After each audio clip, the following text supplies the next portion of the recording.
amazing. You're amazing. You're amazing. You're amazing. You're amazing. So amazing. So amazing. You're amazing. You're amazing. You're amazing. You're amazing. You're amazing. You're amazing. So amazing. So amazing. You cause the sun.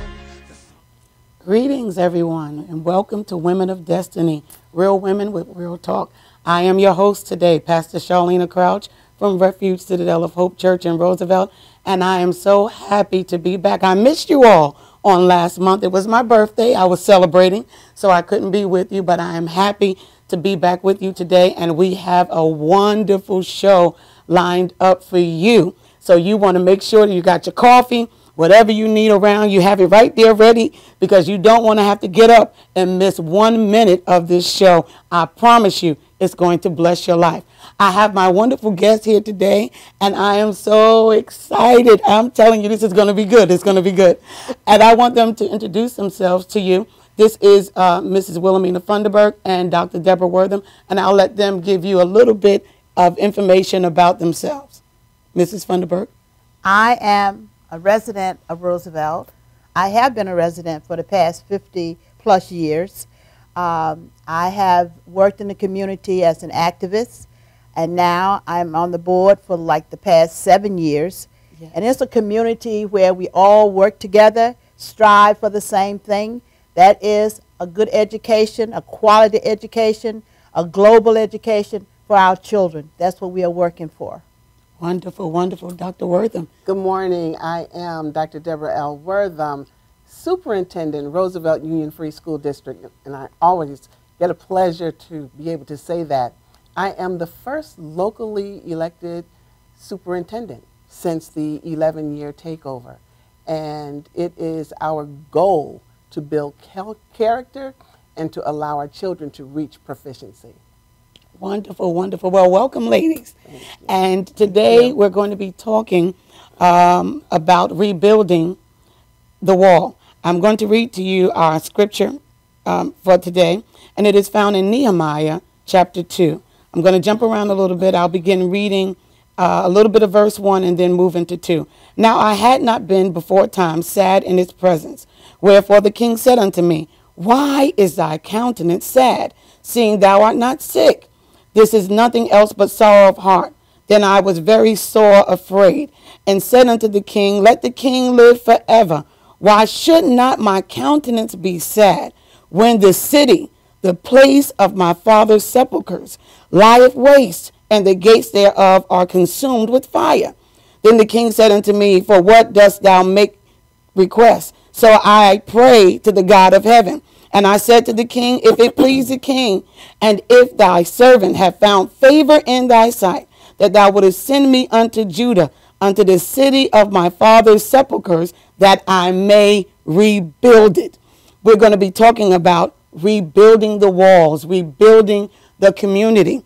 And I believe that this is a very important subject, especially what's going on specifically in our community, Roosevelt, where one of our schools is now in receivership. Ms. Funderburg, will you please talk to our audience a little bit, because there may be people out there who are not familiar with that word, receivership, and you're the right one to break it down for them. Well, if you're not familiar with the Roosevelt community, the state came in, took over our school district for about 12 years, did absolutely nothing. So now we're in the process of rebuilding our community from all of the problems that we had to take over and clear up after the state came and left. Mm-hmm. Now the state, after they found out that they really could not do anything with our school district and did not improve our school district at all, they said, they made a statement that they would never undertake that goal again.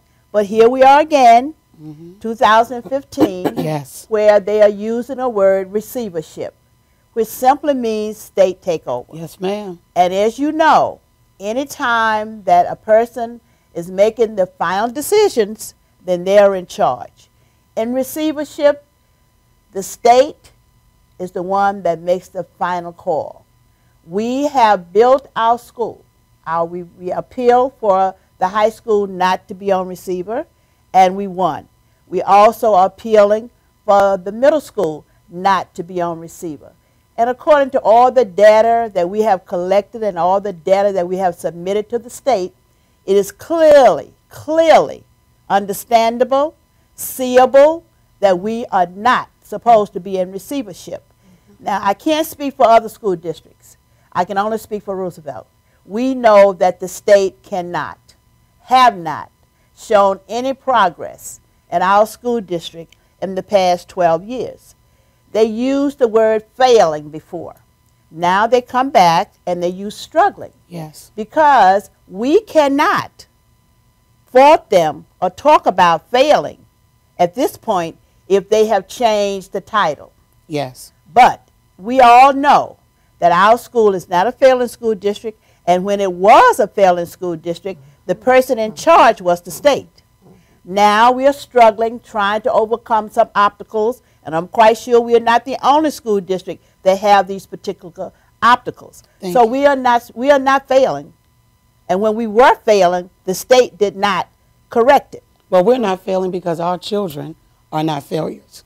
No, they're not. We're raising kings and queens, leaders who are going to take their place in this nation, not just in the community, but I believe that our children are great people and that God has ordained and given them a place and seats in government. And so they're not failures.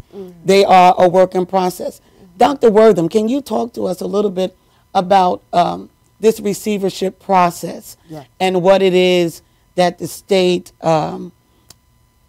is requiring or requesting?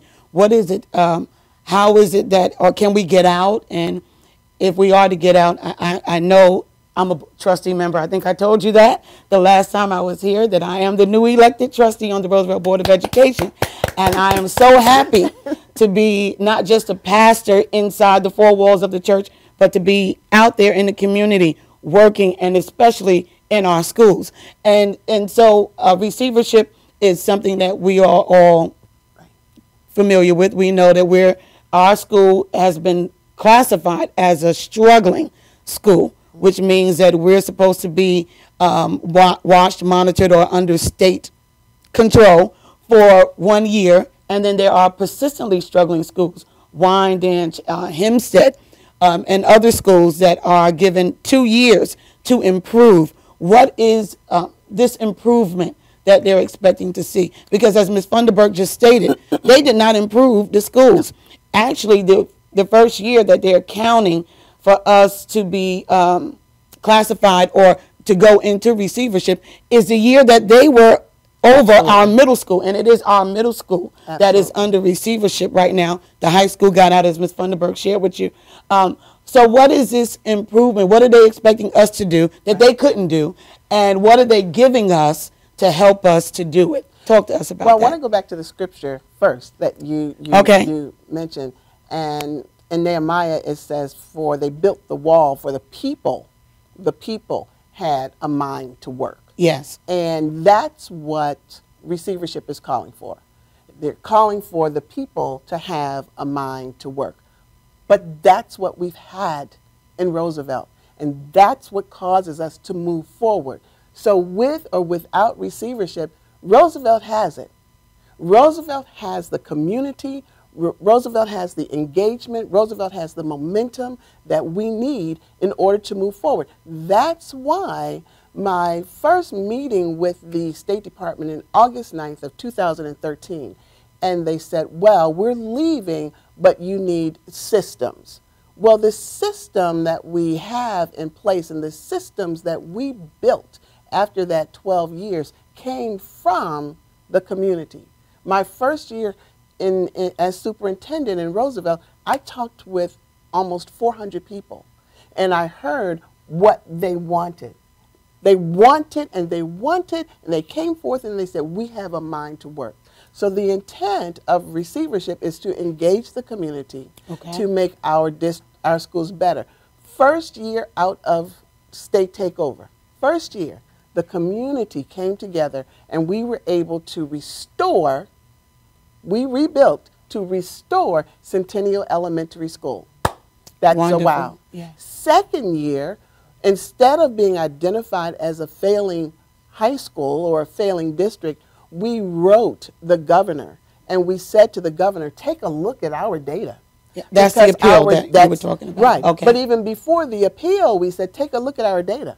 Because our graduation rate, we have not experienced 3 consecutive years below 60% for graduation rate. As a matter of fact, our graduation rate for August of 2014 actually was 84%.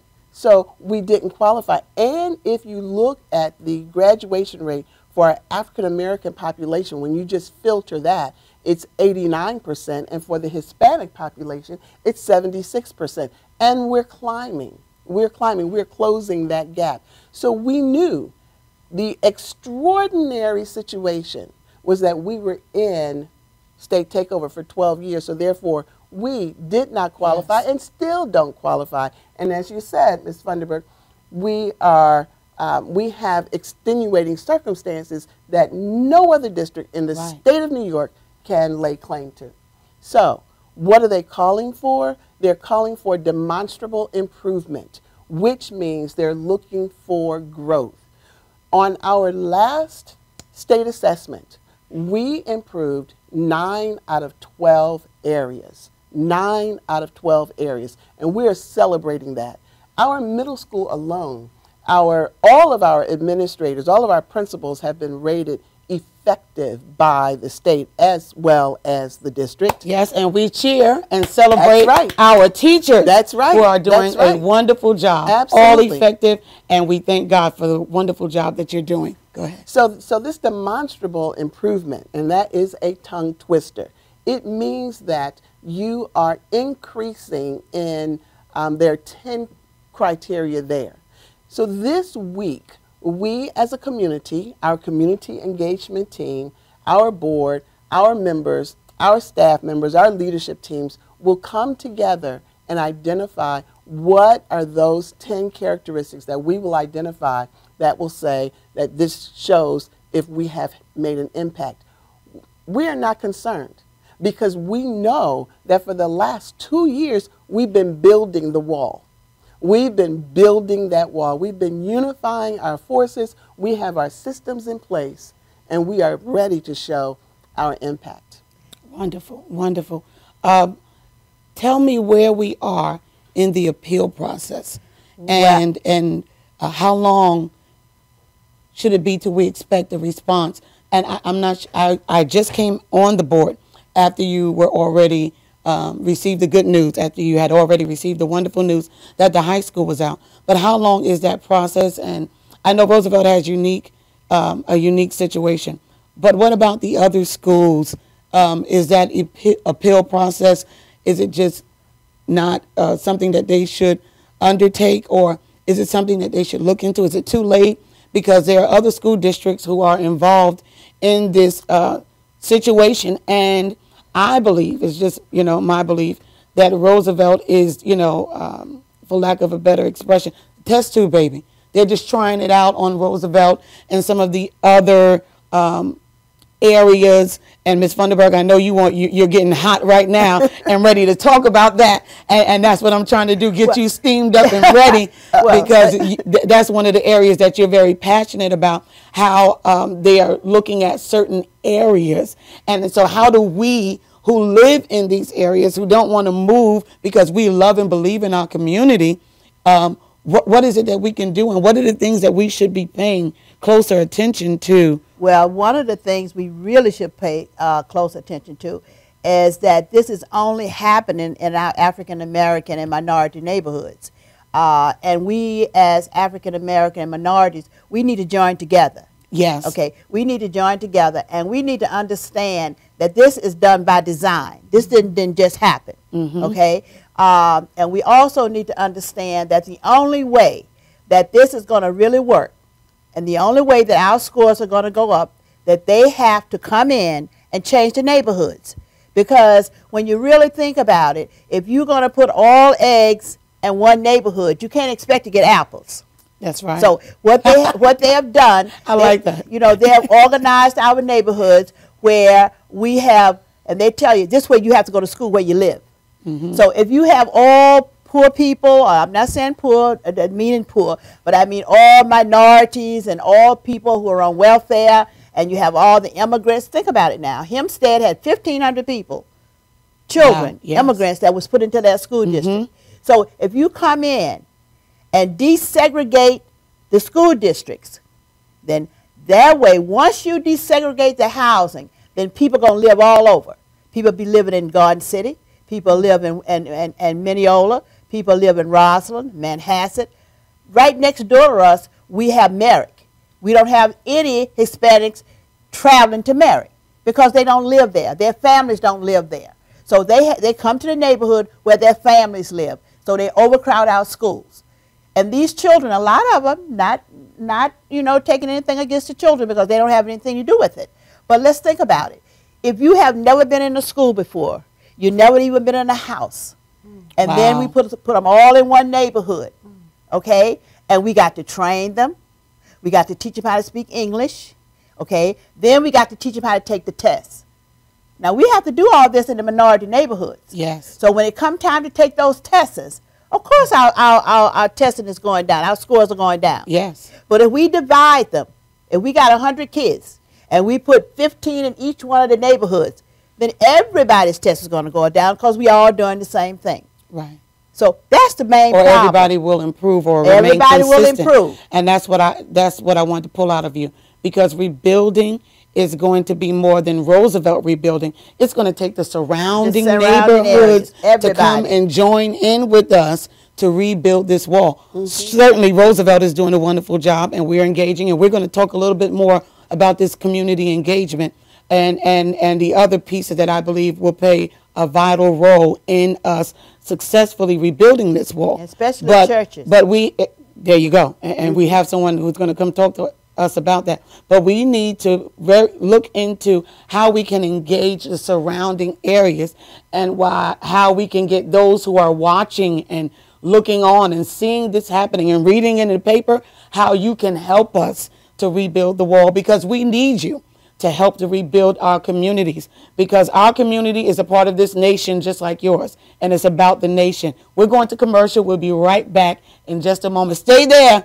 If you need to get heat that coffee up, go ahead and do it now, but we'll be right back.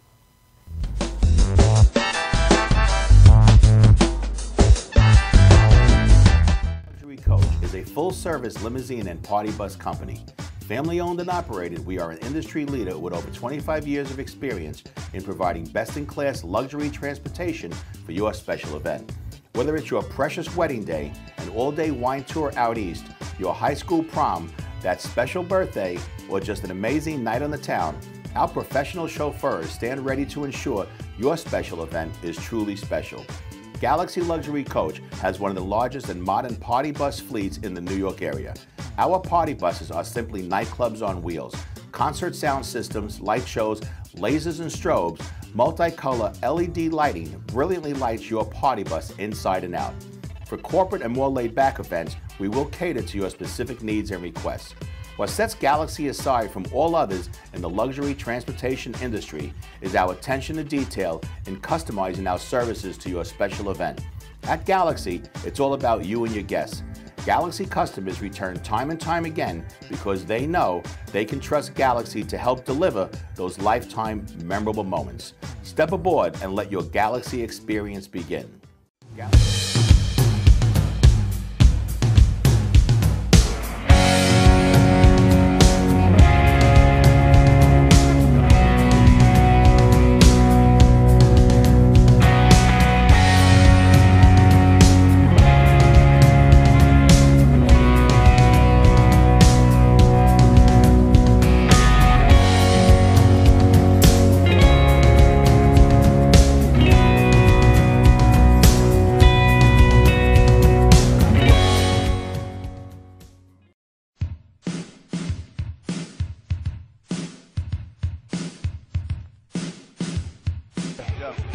Yo, what's up, y'all? This is me, GMC, in the place to be, the greatest MC in history. There will never be an MC greater than me. And right about now, the only place for you to be is with the one and only Madhouse TV. You are the man.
All right, we're back, and I'm glad that you stayed right there in your seat waiting to hear the rest of this. I told you it was going to be a good show, and I know that you certainly agree with me. We're talking about rebuilding our community. Particularly, we've been talking about our schools with our trusty member, Mrs. Wilhelmina Funderburg, who is certainly a community activist and is out there very strong in the community, talking to people and pushing to build up our community and our schools. Been fighting for years, and Roosevelt certainly appreciates her. And then we have our superintendent, Dr. Deborah Wortham, who has been with us just going into our third year and doing a wonderful job. We are happy about what is happening in our schools, the improvement that we're seeing, yet the state is not pleased. And just as they may not be pleased with us today, they'll be coming after you soon. And so those of you in my audience who this may not be affecting you now, you need to pay very close attention to what is being said here, because the rules of the game always change. And you know that this is true. Mrs. Funderburg, I want you to talk to us a little bit more. I asked you a question, and then I kind of jumped into something else that I thought was important, and I knew would get you excited. But I mentioned in the beginning of our last conversation about the appeal process and where we are and what the community can do, if anything, to help us. And you are the community activist. So talk to us, because you've been out there trying to engage the community and to gain support of them with helping us to fight this receivership and to bring our middle school out. So tell us where we are, because you mentioned the second appeal. We've appealed. The high school came out, but they did not release our middle school. So the middle school, as of right now, is in, but we've appealed it. Where are we in that process, and what can, if anything, the community members do to help with that? Well, what we are doing in the community, we are securing signatures. We have petitions out, and we have over 1,000 signatures already.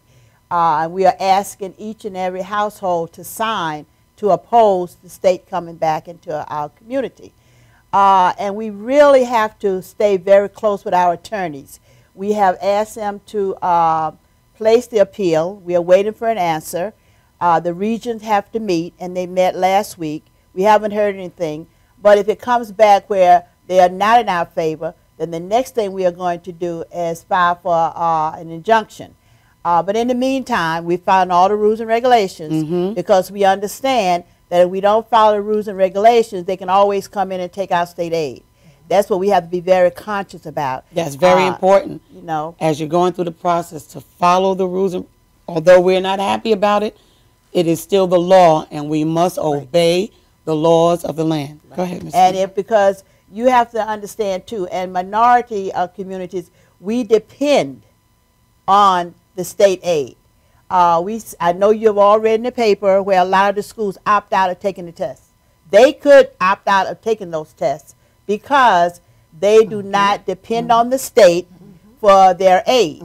If they decide today or tomorrow to say to Garden City, okay, you opt out last week for taking 50 tests, we are not going to give you any more aid. It's okay, because Garden City can independently educate their children. So we have to make sure that even if we opt out, we have to make sure that the numbers does not fall below the percentage that they're looking for.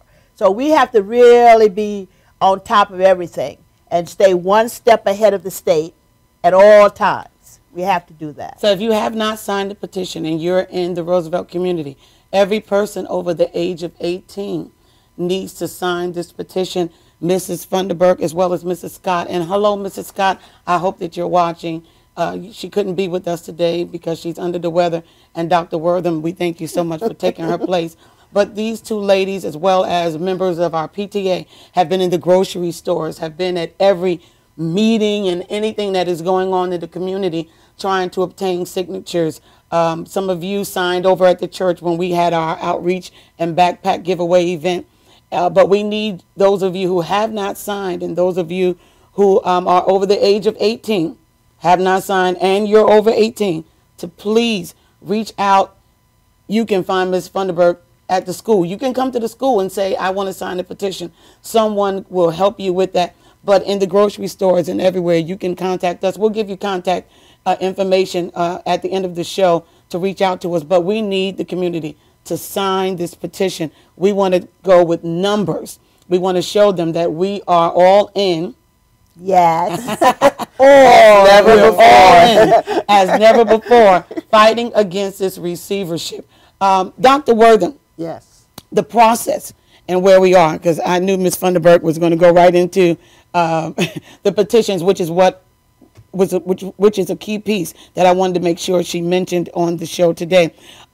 We know that Cheryl Atkinson has been appointed by the Commission of Education as his new assistant to oversee the struggling and persistently struggling school, this receivership process. Have we heard from her? Has her office contacted us? What is the response? Are we not hearing anything? And I asked earlier, what was the response time with the first appeal, that when we received an answer? What was that response time? And if it's longer, what are we doing to reach out again and say it, or saying to the attorneys, what can we do? What can the other schools do to reach out to this, this woman, Mrs. Atkinson? We honor her in her position. We respect her. But we need her to respond to us. Some of us, particularly Roosevelt, do not belong in this process. We are, and I'm going to answer about 5 of the 10 questions you just asked. Yeah, because it's a lot going. There's a lot going on with this.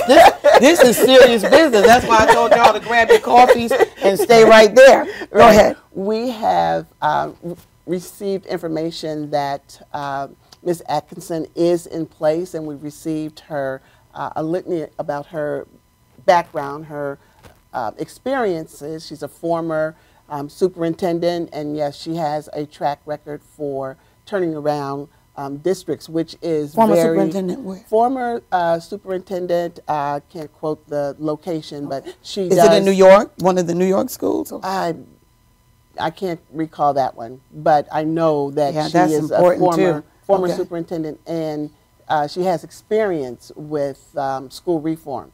So with that, I want to just put this out there. Okay. That this whole process started because you have to know the law. You have to know the law. Ms. Funderburk reminds me that I work for the board. I do. I work for the And she will remind you. Union Free School District. I work for the board. However, we have to make sure that we follow the letter of the law. We've got to follow the letter. If that receivership law says by 20 days, within 20 days, you have to respond and you have to notify the middle school families that there's going to be a hearing. That's where my effort is. My effort is in making sure we follow the letter of that law, that we don't transgress that in any way. And that is quite important. So we are following that now. So you have to know the law. You have to know your data. It is not possible for you to say that we don't belong as a part of receivership if you don't know your data. And we have become a data-driven district. So true. Absolutely, absolutely. And so with that, and with that is relationship.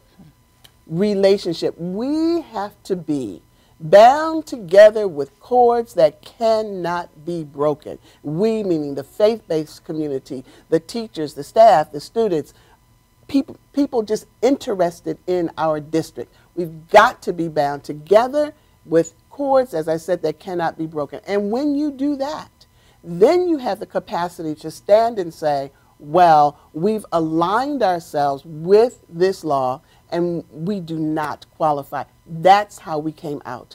They talked about a performance index, and that performance index says that you must score 110 points, let's say, when you have an average of the ELA and the math regents.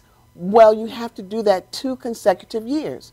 Well, that means that you are college and career ready. So we hit the target 1 year, and the next year they didn't. We hit the target 1 year, the next year we didn't. But that was all under the state takeover framework.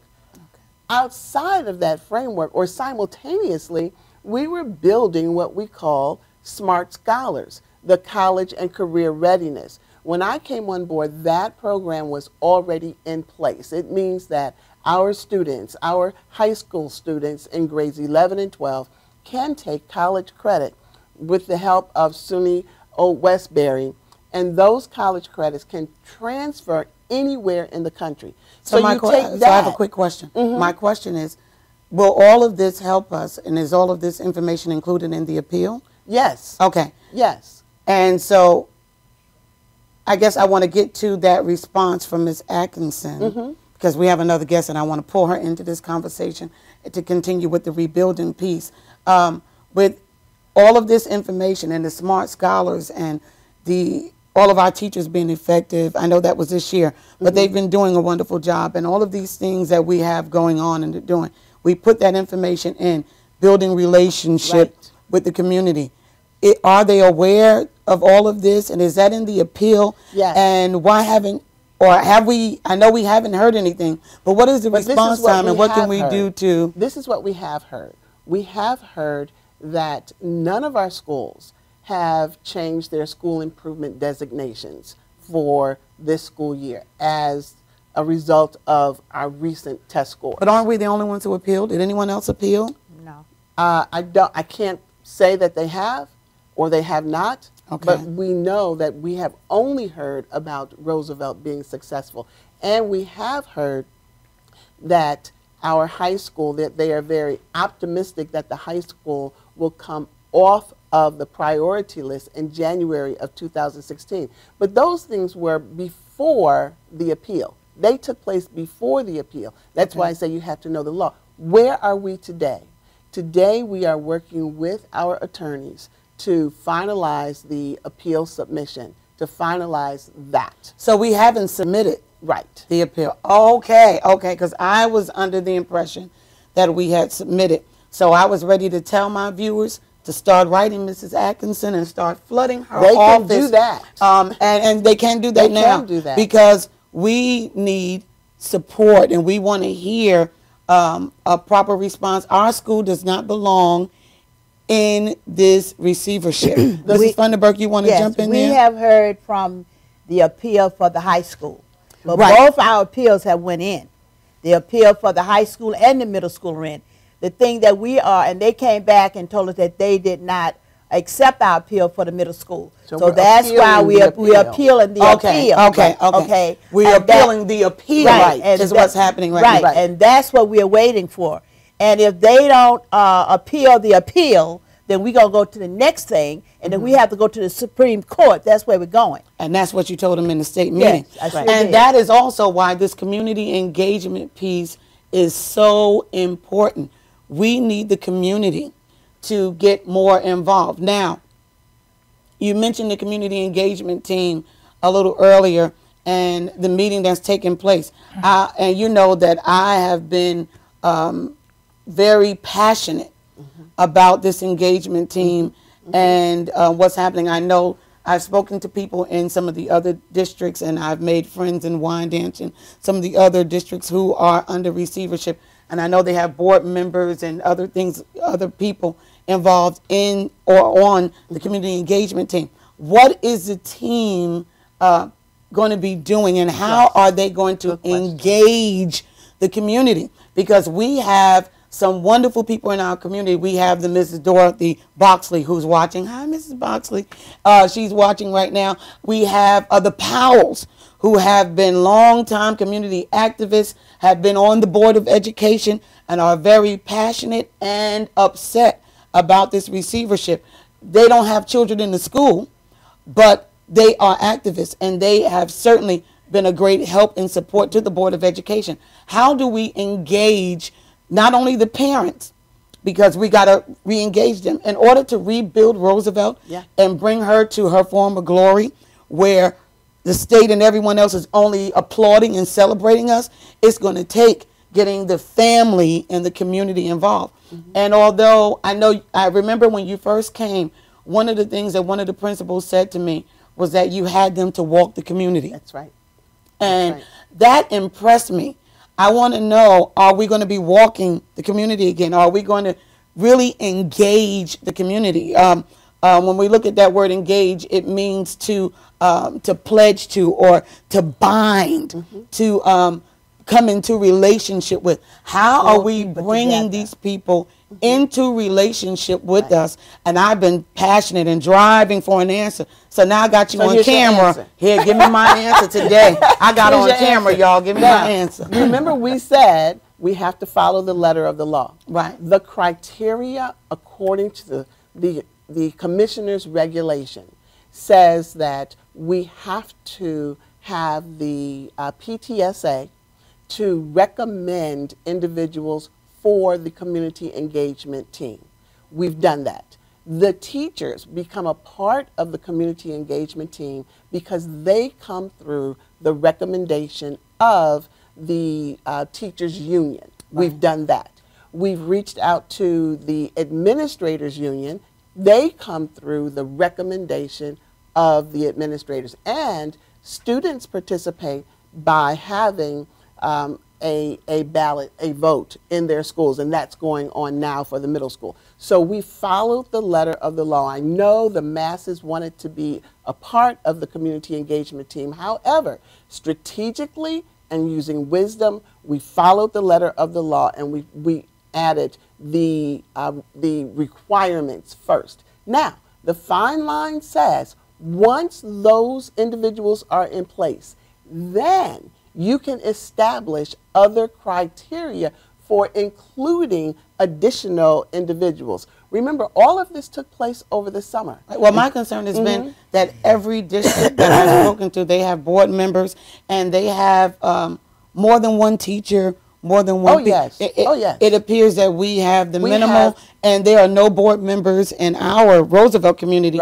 the unique district, and we're talking about engaging and unifying, working together, that are on the team. Right, because how do the criteria, as I said, we went by the criteria. Now we're at the point where we are developing the engagement plan. We're submitting the template. We are meeting on Monday. We are meeting on Monday, and we are pulling together the how. How do we? There's a place where we have to respond to the state that says, how do you add people to the requirements? Now, those people who are on the team now always have to be there. Those positions have to be filled. So now we are in the position to add to that. How do you go about adding to that?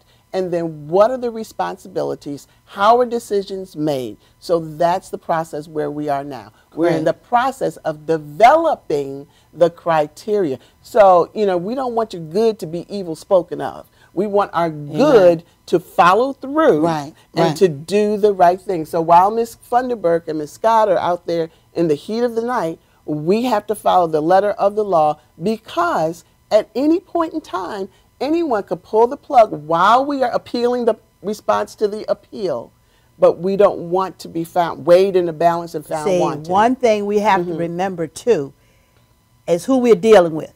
See, that's what we can't forget, who we're dealing with. Okay, and we have to go outside that box. You see, just because they tell us that A, B, C, D, okay, we'll do A, B, C, D. But while we are doing A, B, C, D, we're going to do E, F, G, H. That's why we have gone and even reached out to the Nassau County ministers, and because we believe that another key component of this community engagement team is having the church to get involved.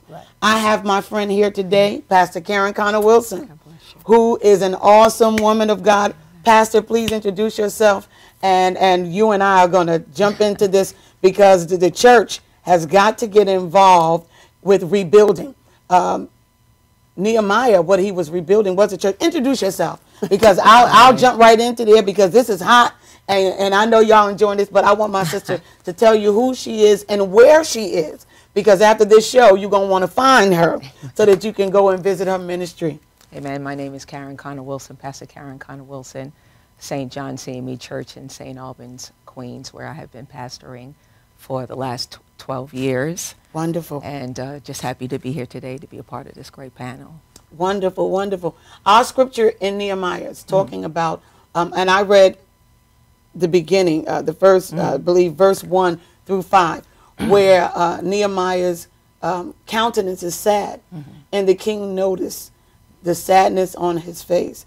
And he says, what is matter? I know you're not sick, but there is something that is wrong, something is bothering you, something that is troubling you. And he says, because I see the condition. We're here, and I have these women here to talk about the school, because we see the condition of our community. And we also see how vital a role the church plays. I want to read the second part of our discussion, where I want to pull you in, and I want you to exegete this passage for us so that we can see how important the church is in helping us to bring this thing together and really engage. The engagement and the glue that has held our community together has been the church. So Nehemiah says, he goes back to Jerusalem, and he says, I see the distress, I see the gates, how they're burned with fire. And he says to the people, come, let us build the wall of Jerusalem. It is the priest that goes and says to the people, come together, let us rebuild, so that we be no more a reproach. Because right now we are a reproach. They're looking at us and they're paying attention, and what they see is not the praise that we should be. We're not bringing glory to God's name as we should. He says, so I said to them, the hand of God was upon me. It was good upon me, is also the king's word, and he had spoken to me, and they said, let us rise up and build. So they strengthened their hands for this good work. And we know the story goes on, and the people came together and they rebuilt. There were distractions, as there will be. Yes. But the key component was the priest came in and says, I see too what you see. And the priest was the one. He was the catalyst in bringing these people together, because we've been trying to bring them together in the school district. But the eye is on the church. Absolutely. And her voice. Absolutely. Is it being heard? How can the church help rebuild? And what steps do we need to take? Talk to us about this passage, and what do you think it means? Well, I think that one of the things that I really like about Nehemiah in the beginning is his accountability. And I believe that if change is ever going to be happen, we all must take accountability for the conditions that caused it to happen in the first place. He goes to God in a place of repentance. He repents for himself, then he repents for the sins of his father, and he repents for the sins of the nation that caused the demise and the downfall of the wall. And if you're going to get the attention of anyone to come in, you must be accountable and say, you know, I have to take responsibility. I have to take accountability in the role that I played, my neglect that I did not do. And we have to go from the position of leadership beyond salvation, because the world needs saved doctors. The world needs saved lawyers. We all have a component in the place that we all need to be in order to do that. And it's about us taking accountability to the point that we, our sorrow comes from understanding that we've lost our responsibility. We've let it go, and it goes into the hands of those that we've released our treasures into the hands of people that will control it without love and without care. And in order for it to come back, we must let our community know that we care about them beyond Sunday morning. Beyond Sunday morning. We must be role models. We must be advocates. I'm a firm believer of advocacy when it comes to the things of the people of God and the people of the church. We have to let people know that we care about them, that God cares about them, and he just uses me as an instrument to let you know that we care about you. And then let them see the walk lines up. You said something key. Oh my God. I believe that that's why we have this disconnect, because the activism in Roosevelt and the participation, Ms. Funderburg will certainly bear witness to this. The parents used to come out, the PTA meetings. We were at one the other night, and it was nowhere near the number of people that used to be. And people have for some reason, lost their love, their care, or their desire. And why did they? Something happened to cause them to lose faith in us, faith in the school, faith in the community. They don't believe that their voice will be heard, or that their feelings. That's why community engagement is so important. What can we do to rebuild that wall, to restore, to fortify us as a community, as a people, not just Roosevelt, African American people, as a people.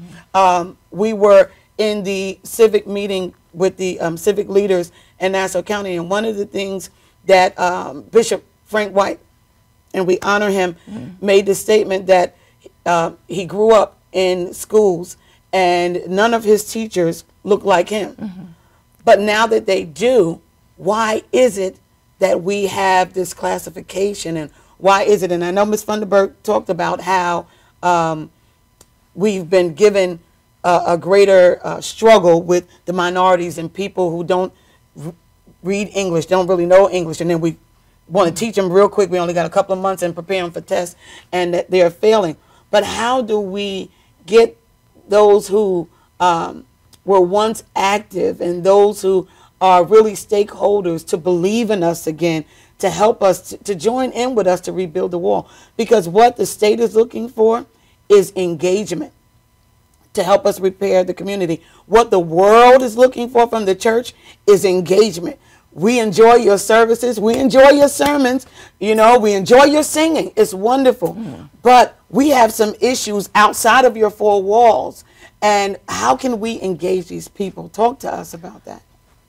Outside of being a pastor, I'm also a social worker. And in order to resolve a problem, you must find out what the base of the problem stems from.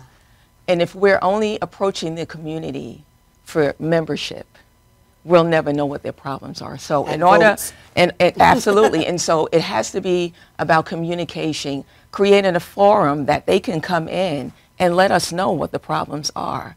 And you said something so profound that they lost their love, but maybe we've lost our love for them as well. And I say it all the time, people don't care how much you know until they know how much you care. And we must let the community know that we care about them. We're concerned about the future of our children. And I'm highly concerned. I mean, when we look on the news and see all of these refugees that are crossing the borders, that's going to affect the future of our children if we do not teach them empowerment. If we do not teach them that they are great, if we do not teach them that they have the ability within them. Come on. When Steve Jobs was a baby, Apple was in him. So you've got to pull. Pull what's in them on the outside. All the time you got to let them know. You got to stir up the gift. You got to let them know that I see something greater. I tell my young people, there's another you inside of you. And let me help you discover who that is. And me, I went back to school and I told my congregation, there's no excuse for you because you watch me. Follow me. I've showed you the way, and if you have any difficulty, Peter got off a boat, he tried. You must empower them by telling them that they have the ability to do it. And if you falter, if you sink, we need to be there to grab them, but let them know, get off the boat, I got you back. And you know something? And we can, one thing we can teach our children, and it's just visible. We are the strongest people in this world. Think about what we went through. Absolutely. Yes. Think about what we went through to get to this land here. Okay, just think about it. We were on boats, half of us died. They put us with each other. We couldn't speak the language, and we survived. Yes. We are survivors. We Yes, are we are. fighters. We are believers. We are prayers, and we are survivors. Absolutely. Those 4 things we are. And there's not another group of people that are stronger than we are. Pastor, you nailed it right there. And that is the piece that has to unite us. That belief that you can, and no one has the right to tell you that you cannot succeed. Every day, we approach our children and we build that confidence. We know that confidence leads to competence. And as long as we teach our students that it's not about necessarily a bloodline, it is about your willingness to put forth the effort. And when you are willing to put forth the effort, you will succeed. And that's where we stand, and that's where we stand united. Survivorship is in our DNA. Let me just say this too. I think that one of the things that we need to do, and I hope that this is not the last time that this is discussed on this type of a platform. I think this is part 1. I think one of the things that we need to do is we need to bring in more of the community pastoral leadership and sit down and, I believe in SWOT analysis. What is your strength? What is your weakness? Where are the opportunities? Where are the threats? And if we do a SWOT analysis. Break it down again. SWOT. SWOT, S-W-O-T, the strength, the weakness, the opportunities, and the threats. Wonderful, wonderful. And if we do it, then that means that I can take your opportunity and pass it on to my brother. Whatever's a threat to you, I can support you in that area. Wherever your weakness is, if I'm the strength, and we undergird one another, and we cannot be silos and move forward. It's never going to happen. The Bible says where there is unity, there is strength. And then we weed it out. I clearly understand anytime there's funding available, you must have measures in place in order to see how effective it is. Otherwise, the money is going to stop flowing. And so you have to have strategies, strategic planning, that will let government officials know that we're effective and our measures prove that there is a difference in areas, because that is how you're going to win. That's how you're going to continue. But I was thinking about 2 Kings, the 6th chapter, because the school of the prophets wanted to build a larger place. And as they were building, one of the young prophets dropped his axe head.